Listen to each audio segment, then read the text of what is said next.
भारत में सर्वाधिक बिक्री वाली ई स्कूटर ओकिनावा अब आपके शहर बालाघाट में। New Okinawa I praise plus intelligent scooter, the one for all scooter 2 से 3 घंटे में फुल चार्ज 160 किलोमीटर की रेंज पर उपलब्ध। साथ में भारत सरकार की फेम 2 स्कीम के तहत 49,500 की subsidy. Okinawa praise pro electrifying India की फर्स्ट स्विग स्कूटर 2 से 3 घंटे में फुल चार्ज 110 किलोमीटर की रेंज में उपलब्ध। भारत सरकार की फेम 2 स्कीम के तहत 28,500 रुपये की सब्सिडी। आज ही संपर्क करें सुनील ई बाइक मोटर FCI गोदाम के सामने, Gondia road, Kosmi, Balaghat. Sai motor girls school के सामने, लांजी में संपर्क करें 9329075209। प्रकृति ई बाइक बैहर में संपर्क करें 9754096514। अंकु ई बाइक उत्कृष्ट विद्यालय के सामने, कटंगी। Mobile number 7000429620 7999685886।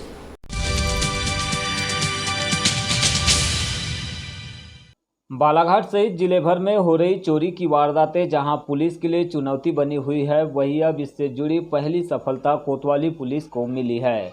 पुलिस ने एक संदिग्ध आरोपी को गिरफ्तार कर शहर में हुई 3 चोरियों का खुलासा किया है। साथ ही सोने चांदी के जेवर, नकदी रुपये भी बरामद किए हैं। नगर पुलिस अधीक्षक अपूर्व भलावी और थाना प्रभारी KS गहलोत ने बताया कि गिरफ्तार किए गए आरोपियों ने नगर के वार्ड नंबर 18 रितेश सेवईवार एवं 11 अक्टूबर को बूढ़ी निवासी सतीश हुमनेकर सहित 13 अक्टूबर को वार्ड नंबर 19 सिंधी मोहल्ला निवासी मनीष रनगिरे के मकान में चोरी की वारदात को अंजाम दिया है। इनके पास से चोरी किए गए चांदी के सिक्के, ब्रेसलेट, सोने का हार, सोने के कंगन, सोने की अंगूठी, सोने की चैन, सोने का लॉकेट, 2 नग मोबाइल सहित 5,000 रुपये नकदी बरामद किए गए। इसी तरह आरोपियों की निशानदेही पर चोरी का माल खरीदने वाले एक व्यापारी को भी पुलिस ने गिरफ्तार कर न्यायिक रिमांड पर जेल भेजा है। आरोपियों में मुख्य आरोपी राहुल सहारे वार्ड नंबर 10 रजा नगर निवासी है। इसके अलावा 2 अन्य नाबालिग आरोपी भी शामिल है। थाना कोतवाली में कुछ चोरियां हुई हैं, जैसे सिंधी कॉलोनी में और बूढ़ी मोहल्ले में। तो इनमें लगातार अज्ञात आरोपी की तलाश की जा रही थी। तो एक अज्ञात आरोपी हमें इन आरोपों में ज्ञात हुआ, जिसका नाम राहुल सहारे है। जिससे पूछताछ की गई तो उसने अन्य 2 चोरियों में भी बताया कि उसके द्वारा चोरी की गई है। इस प्रकार वार्ड नंबर 18, वार्ड नंबर 19 और एक बूढ़ी मोहल्ले, इनमें हमने जो चोरियाँ हुई थी उसको ट्रेस की है। कितने आरोपी गिरफ्तार किए गए इसमें? इसमें 4 आरोपी हैं, जिसमें से 2 नाबालिग हैं, 4 ही बालक हैं और 2 बालिग आरोपी। कुल कीमत जैसे तीनों चोरियों का बता सकते हैं तो 2 लाख रुपए करीब के रिकवरी हुई है। ये व्यापारी चोरी का सामान खरीदने बेचने का काम करता था, जिसके संबंध में भी और विवेचना की जाएगी। प्रथम दृष्टया उसे भी इसमें संलिप्तता के आधार पर गिरफ्तार किया। महंगाई की मार से सब्जी का जायका भी बिगड़ गया है। टमाटर से लेकर सभी प्रकार की हरी सब्जियां 50 रुपये किलो से अधिक दाम में बिक रही है, जिससे लोगों का बजट बिगड़ गया है। वे बाजार जाने के बाद सब्जियों के दाम सुनते ही अवाक हो रहे हैं। मजबूरी में कुछ लोग प्रति किलो की दर से सब्जी खरीदने के बजाय पाव, आधा पाव में भी काम चला रहे हैं। कुल मिलाकर बढ़ती महंगाई ने आम लोगों का जीना मुहाल कर दिया है। लोग सरकार बदलने से लेकर महंगाई कम किए जाने की भी बात कह रहे हैं। सब्जियों के दाम तो इतने ज़्यादा बढ़ गए हैं कि जीवन पर बहुत ज़्यादा फर्क पड़ा है।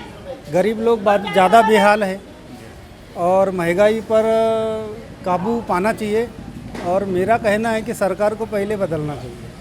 क्यों सरकार क्यों बदलना चाहिए? सरकार का क्या लेना देना? सरकार का ये लेना देना है कि महंगाई है, पेट्रोल है, डीजल है, हर चीज़। यदि पेट्रोल बढ़ा तो वो सारे सामान बढ़ जाते हैं, तो उसके कारण क्या है कि पब्लिक के ऊपर बोझ आता है।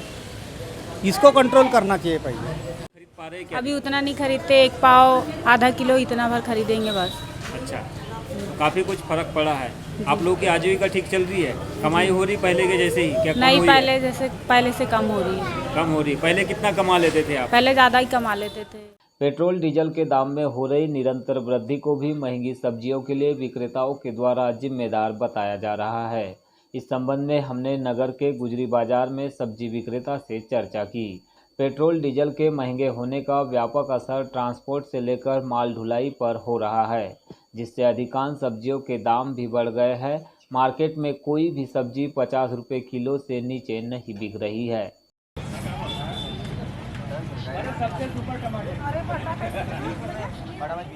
महंगाई बढ़ रही है, सब्जियों के दाम में वृद्धि हो रही है, क्या प्रमुख कारण मानते हैं इसका? इसका मेन कारण तो भैया जो पेट्रोल डीजल के रेट बढ़े हैं, उससे क्या जो गाड़ी का भाड़ा गोंदिया से आने में पहले 1000 रुपये लगता था, अब 2200-2400 रुपये हो गया है ना। इससे क्या है, सब्जियों के रेट ऑटोमेटिक बढ़ रहे हैं। और ये क्या है, अभी सब्जियां इतनी महंगी है कि जो गरीब जनता है वो 2 टाइम की सब्जी अगर 200 रुपये की लेंगी, जो 200-250 रुपये कमा रहा है वो 200 रुपये की अगर सब्जी ले जाएगा तो बचाएगा क्या?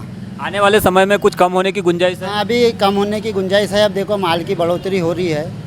अभी जैसे टमाटर अभी तक 60 रुपये 50 रुपये, आज थोड़े कम हुए हैं रेट, 40 रुपये तक टमाटर हुआ है आज। सब्जियों के दाम की मैं बात करूं तो कौन कौन सी सब्जियां आज किस रेट में बिक रही है? हाँ देखो, जैसे टमाटर 40 रुपये किलो बिक रहा है, फूल गोभी 40 रुपये से किलो से अच्छी वाली कम नहीं है, और माने 40 रुपये किलो से नीचे कोई सब्जी नहीं है अच्छी।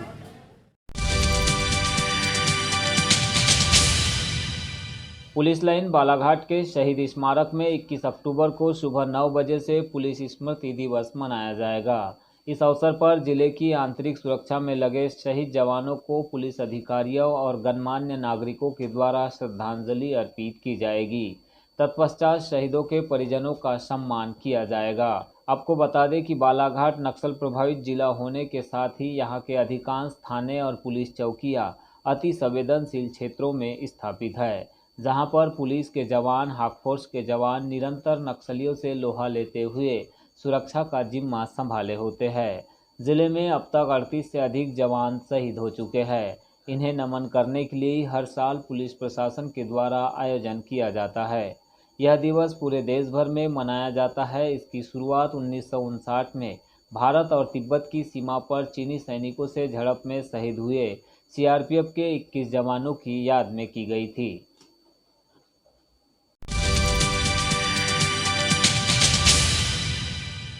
जिला मुख्यालय के पीजी महाविद्यालय में चल रहे टीकाकरण केंद्र का स्थान अब परिवर्तित हो गया है। अब कोविड वैक्सीन के टीके CWSN छात्रावास में लगाए जा रहे हैं। जब से स्थान परिवर्तित हुआ है, जानकारी के अभाव में अधिकांश लोग कोरोना का पहला और दूसरा डोज लगाने नहीं पहुंच पा रहे। इसी को ध्यान में रखते हुए जिला टीकाकरण अधिकारी परेश उपलव ने नगरवासियों से परिवर्तित स्थान पर चल रहे टीकाकरण केंद्र में ही पहुंचकर कोवैक्सीन और कोविशील्ड के टीके लगवाने की अपील की है।